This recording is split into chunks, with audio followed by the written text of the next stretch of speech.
आज हम आप लोगों को ग्लूकोज के बारे में पढ़ाएंगे। चैप्टर आपका चल रहा था जैव अणु, और इसमें हम अभी तक कार्बोहाइड्रेट के बारे में पढ़ चुके थे। कार्बोहाइड्रेट का ही रूप है ग्लूकोज। आज हम ग्लूकोज के बारे में विस्तार से पढ़ेंगे। ग्लूकोज का सूत्र, रासायनिक अणुसूत्र होता है C6H12O6। इसको हम डेक्सट्रोज भी कहते हैं और अंगूर की शक्कर भी बोलते हैं। अंगूर की शक्कर क्यों? क्योंकि अंगूर में लगभग 20% मात्रा में ग्लूकोज पाया जाता है, पके हुए अंगूर में। ठीक है, पके हुए अंगूर में कितने परसेंट? 20% ग्लूकोज पाया जाता है। अच्छा, और इसको ही हम D+ ग्लूकोज भी बोलते हैं, एल्डोहेक्सोज भी बोलते हैं। एल्डोहेक्सोज क्यों बोलते हैं? क्योंकि ग्लूकोज की संरचना अगर शॉर्टकट में आपको बता के दिखाए तो CHOH का होल टेट्रा और क्या होता है CH2OH, ये है संरचना। इसमें कौन सा ग्रुप है? एल्डिहाइड ग्रुप है। ठीक है, ये संरचना काहे की है? C6H12O6, यानी कि ग्लूकोज की संरचना बना दी हमने। ये नाम है, ये अणुसूत्र है और इसकी ये संरचना है। बाद में और डिटेल में पढ़ेंगे संरचना को। तो इसमें बताओ बेटा, ये तो एल्कोहल जुड़े हैं। इन एल्कोहलों को क्या कहते हैं? 2 डिग्री एल्कोहल। क्या कहते हैं? 2 डिग्री एल्कोहल। और इस एल्कोहल को क्या कहेंगे? 1 डिग्री एल्कोहल, यानी कि प्राथमिक एल्कोहल, 1 डिग्री एल्कोहल। अच्छा, तो कितने एल्कोहल इसमें जुड़े हैं? 4 ये जुड़े हैं और एक ये, 5, टोटल 5 एल्कोहल। 5 OH समूह इसमें उपस्थित होते हैं बेटा, और एक CHO समूह उपस्थित होता है। CHO समूह उपस्थित होने के कारण इसको हम एल्डो, किसी भी कार्बोहाइड्रेट में अगर CHO समूह है तो उसको एल्डो, और अगर 6 कार्बन है तो हेक्स, तो इसीलिए इसका नाम पड़ा एल्डोहेक्सोज। और अगर इसी में क्या होता? CHO की जगह CO होता, कीटोहेक्सोज पढ़ते हैं। ठीक है बेटा, इसलिए इसका नाम एल्डोहेक्सोज पड़ा। हेक्स का मतलब 6 कार्बन, एल्डो का मतलब CHO। ठीक, के बारे में इंट्रोडक्शन थोड़ा पढ़ेंगे। मुक्त और संयुक्त का मतलब, मुक्त अवस्था में यह अमरूद और पका हुआ अंगूर, इसे समझ लीजिए, यानी कि फलों में, किसमें? फलों में मुक्त रूप में पाया जाता है। और संयुक्त रूप में बेटा, संयुक्त रूप में यह ग्लूकोज आपको सुक्रोज में मिलेगा। किसमें मिलेगा? सुक्रोज में। ठीक है, सुक्रोज का मतलब शर्करा या चीनी, शर्करा। सुक्रोज का फार्मूला बेटा क्या होता है? C12H22O11। ठीक है, तो फलों में मुक्त रूप में पाया जाता है ग्लूकोज, और संयुक्त रूप में यह सुक्रोज में पाया जाता है। क्योंकि जब सुक्रोज का जल अपघटन करते हैं अम्लीय माध्यम में, ग्लूकोज C6H12O6 तथा फ्रक्टोज, सूत्र क्या होता है? सेम होता है, C6H12O6, बट संरचनाएं अलग होती तभी नाम अलग बेटा हो जाते हैं। इसको कहते हैं ग्लूकोज और इसको कहते हैं फ्रक्टोज। तो देखो, ये ग्लूकोज और फ्रक्टोज संयुक्त रूप में किसमें पाए गए? सुक्रोज में, यानी कि चीनी में। इसीलिए संयुक्त रूप में भी और मुक्त रूप में भी कहाँ पाए जाते हैं? प्रकृति में। कहाँ पाए जाते हैं? प्रकृति में। क्या? ग्लूकोज प्रकृति में मुक्त एवं संयुक्त रूप में पाया जाता है। एक पॉइंट आपका हो गया। सेकेंड पॉइंट, दूसरा पॉइंट इसके बारे में क्या है कि यह ग्लूकोज पके हुए अंगूर में कितनी मात्रा में पाया जाता है? 20% पाया जाता है। पके हुए अंगूर में 20% पाया जाता है। ये 2 पॉइंट हो गए। तीसरा पॉइंट बेटा कि इसका निर्माण कैसे होगा? इसका निर्माण कैसे होता है? ग्लूकोज का निर्माण आगे हम पढ़ेंगे, बनाने की विधि तो उसमें पढ़ेंगे डिटेल में। अभी हम थोड़ा बता देते हैं आपको कि सुक्रोज का जल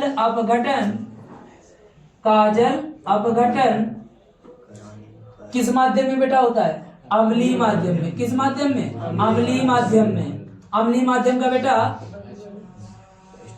आप कोई भी अम्ल उठा लीजिए, HCl या H2SO4, ठीक है, यानी कि उसको हम 60 कटे बेटा का लिख देते हैं। अगर ये लिख दीजिए तो ये लिख दीजिए, या तो H+ लिख दीजिए। H+ का मतलब अम्लीय माध्यम में, क्योंकि अम्ल जो होते हैं वो H+ आयन देते हैं। तो आपको कभी कभी रिएक्शन में ऐसा लिखा हुआ मिलता है, कहीं कहीं ऐसा मिलता है, तो एक ही चीज होती है, उसमें कोई अंतर नहीं होता है। चाहे ये लिख दीजिए, चाहे अम्ल लिख दीजिए, या हिंदी में लिख दीजिए अम्लीय माध्यम, ठीक है। तो माध्यम कैसा होना चाहिए? अम्लीय। और जल अपघटन का मतलब बेटा होता है जल के द्वारा अपघटन होना। अपघटन का मतलब टूटना, किसके कारण? माध्यम से, जल के माध्यम से। किसका अपघटन होगा बेटा? सुक्रोज का। तो रिएक्शन हमने करवाया था अभी थोड़ी देर पहले। सुक्रोज का फार्मूला उठाइए, C12H22O11 प्लस आप क्या कर देंगे? H2O, जल के द्वारा, और माध्यम कैसा होना चाहिए? H+, यानी कि अम्लीय माध्यम, ठीक है। अब तो क्या हो जाएगा? अपघटन हो जाएगा किसका? इस चीनी का, यानी कि सुक्रोज का।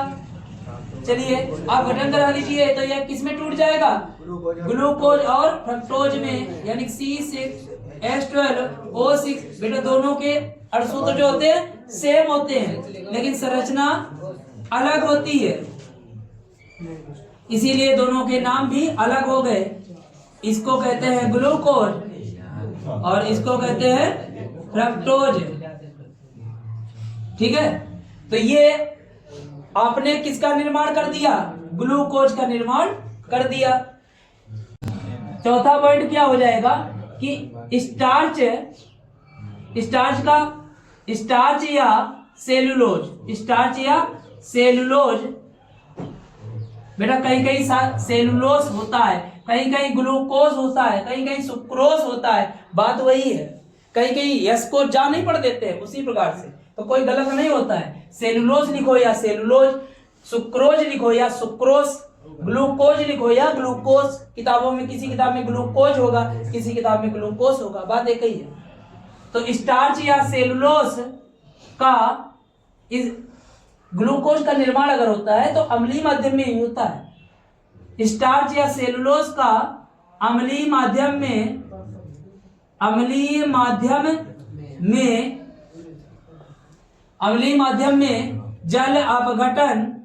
जल अपघटन द्वारा भी इसका निर्माण होता है।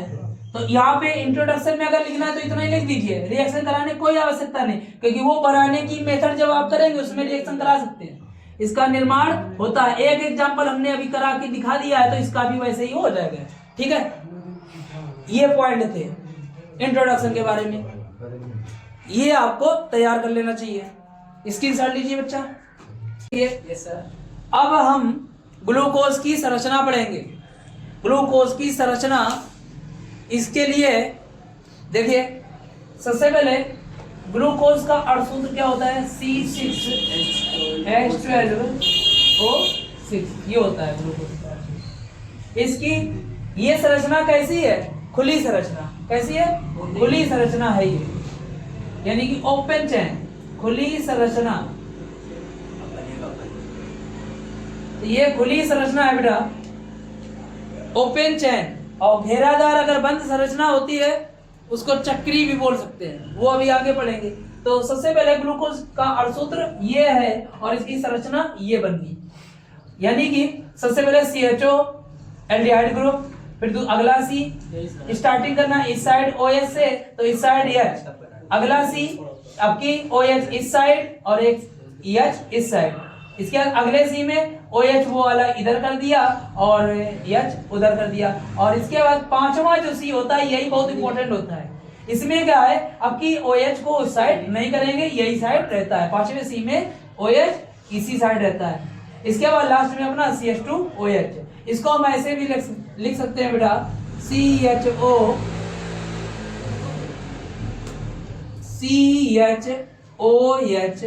का होल टेट्रा, यानी कि 1 2 3 4 सी हो गए। और इसके बाद इतने को, ठीक है, ये लिख दिया एक साथ CH, प्रत्येक C में एक H एक OH जुड़ा है ना यहाँ तक, तो हमने इसको ऐसे कर दिया CHOH का होल टेट्रा, लास्ट में क्या बचा CH2OH। ठीक है, ये ऐसे भी लिख सकते हैं संरचना। अधिकतर अभी हम जब विरचन पढ़ेंगे ग्लूकोज उसको रासायनिक गुण को, तब उसमें हम ऐसे संरचना बनाएंगे। इतना बार बार क्यों बनाएंगे, ऐसे बना देंगे, शॉर्टकट में जल्दी चल जाएगा। ठीक है, चलिए देखिए, तो इसको हम, ये काय की संरचना है, ग्लूकोज की संरचना। इसको हम ऐसे भी लिख सकते हैं बेटा, D dash plus dash glucose, ये भी इसको लिख सकते हैं, जैसा कि हमने नामों पर नहीं पढ़ा अभी, D प्लस ग्लूकोज। ये क्यों D आया, क्योंकि OH जो है 5वें नंबर का C, 5वें नंबर का C, उसमें जो OH है वो इस साइड है। अगर OH इस साइड होगा तो इसको हम D प्लस ग्लूकोज पढ़ सकते हैं। ठीक है बेटा, अच्छा, तो इसके बाद इसकी संरचना हम ऐसे भी बना सकते हैं। ये हो गई आपकी खुली संरचना। अब हम पढ़ेंगे चक्री संरचना। इसका पहले स्क्रीनशॉट ले लीजिए। आपको डाउट हो रहा था कि एल रूप भी बनाते हैं। एल रूप देखिए, अगर इसी को हम एल रूप बनाएं तो क्या करना होगा, CHO C एक OH एक H C, आपकी इधर क्या आ जाएगा OH एक H C, इधर क्या आ जाएगा H, इधर OH C, इधर क्या रहेगा H और OH और CH2OH। ये था अभी तक। देखिए, तो ये वाला इस टाइम क्या रूप है, कौन सा रूप है, D प्लस ग्लूकोज। अगर हम L रूप बनाएंगे तो हमने कहा कि 5वें नंबर, गिनती कहां से करोगे बेटा, जहां CHO है, क्या है CHO, तो एक है, दूसरा C, तीसरा C, चौथा और पांचवा और छठा। 5वें C में जो OH है, अगर L रूप बनाना है आपको तो इस OH को हटा करके इधर OH जोड़ दीजिए और यहाँ क्या जुड़ जाएगा, H बन गया आपका क्या, L। अब चिन्ह बताइए बेटा कौन सा आएगा, माइनस, और नाम क्या हो गया, ग्लूकोज। क्या हो गया, ग्लूकोज। ये इसका फॉर्म हो गया। चलिए, अब हम ग्लूकोज की चक्री संरचना या पाइरेनोस संरचना पढ़ेंगे। ठीक है, इसको फिशर प्रक्षेपण सूत्र भी कहते हैं। जब संरचना बनेगी तो फिशर प्रक्षेपण सूत्र भी कहते हैं, D और L रूप वाले। ठीक है, तो ग्लूकोज की चक्री संरचना भी हमने पढ़ी, ग्लूकोज की खुली संरचना ओपन चेन। तो ये मान लीजिए ग्लूकोज की संरचना है, ये कैसी संरचना है, खुली संरचना है। इसको अब हम चक्री यानी कि बंद संरचना के रूप में बनाएंगे। कैसे बनती है बंद संरचना, देखिए, इसमें पहला कार्बन, दूसरा कार्बन, तीसरा कार्बन, चौथा कार्बन, पांचवा कार्बन और छठा कार्बन। इसमें क्या होता है, एक नियम होता है, एक पहले कार्बन से 5वें नंबर के कार्बन को ऑक्सीजन की सहायता से जोड़ा जाता है। ठीक है, इसको पाइरेनोस संरचना भी कहते हैं। यानी कि C1 से C2 जुड़ेगा और C2 से C3 जुड़ेगा और C3 से C4 जुड़ेगा और C4 से C5 जुड़ेगा और C5 से बेटा O जुड़ेगा और O से ये वापस C1 फिर जुड़ जाएगा। राइट, बात समझ में आई। तो इसको, ऐसी संरचना को पाइरेनोस संरचना कहते हैं। इसमें कैसी होते हैं, तो C1 से लेके C5 तक। और बेटा C5 में कौन सा एक्स्ट्रा जुड़ा है, CH2OH। ठीक, ये बाहर जुड़ जाएगा, हो गई ग्लूकोज की संरचना। और अगर ऐसे बंद कर देंगे तो यह हो जाएगी हावर्त संरचना, वो भी आगे पढ़ेंगे। तो हम प्रयास करेंगे यहाँ पर बनाने का और समझाने का आपको। ऐसे जुड़ेगा, बात समझो। और पाइरेनोस संरचना किसे कहते हैं, जिसमें 5C यानी कि कार्बन के 5 सदस्य और एक ऑक्सीजन परमाणु मिलकर के बंद संरचना बना देते हैं। तो ऐसी संरचना को पाइरेनोस संरचना कहते हैं। बात समझ में आई। तो इसका नाम क्या होगा, C1, C2, C3, C4, C5 और छठा सदस्य ये है। ठीक है, तो पाइरेनोस लगा सकते हैं। वैसे एक नाम क्या है, अल्फा D प्लस ग्लूकोज। अगर इसको हम बाहर की ओर कर देंगे तो ये बीटा कार्बन हो जाएगा। और बीटा कार्बन से यानी कि बीटा ग्लूकोज बन जाएगा, बीटा चिन्ह हो जाएगा अगर इसके अंदर वाले OH को उस साइड कर देंगे। ठीक है, तो देखिए इसको हम दो नाम से अल्फा डी प्लस ग्लूकोज या अल्फा डी प्लस ग्लूकोपाइरेनोस, क्योंकि पाइरेनोस तो है संरचना। ठीक है, दोनों नाम बुला सकते हैं। अच्छा, अगला अगर क्या है, इसको हम क्या कर दें, घुमा दें, OH को इधर कर दिए, H को इधर कर दिए, बाकी के आपके सेम रहेगा, बाकी का सेम रहेगा। तो OH इधर, H इधर, C इधर, H OH और फिर C H और इधर O से जुड़ा। ठीक है, O से जुड़ा ये C, इधर CH2OH। ठीक है बेटा, ठीक है।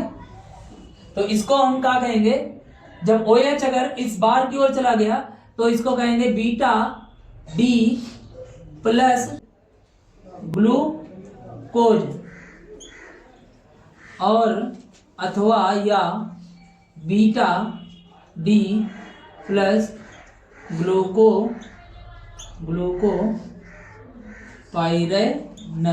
पाइरेनोस लिख लीजिए इसको, ये नाम हो गया।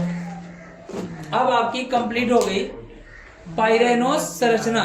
बोलो, ये भी ग्लूकोज की संरचना है, ये भी ग्लूकोज की संरचना है, ये भी ग्लूकोज की संरचना है। ठीक है, ये तीनों ग्लूकोज की संरचना है, लेकिन ये खुली संरचना है और ये दोनों बंद संरचना है। इसमें OH अंदर साइड था, अल्फा हो गया। ठीक है, और इसमें OH अगर बाहर साइड है तो क्या हो जाएगा, बीटा। बाकी D प्लस ग्लूकोज या D ग्लूकोपाइरेनोस कह सकते हैं। ठीक है, तीनों ग्लूकोज की संरचना है। ठीक है, नोट कर लो।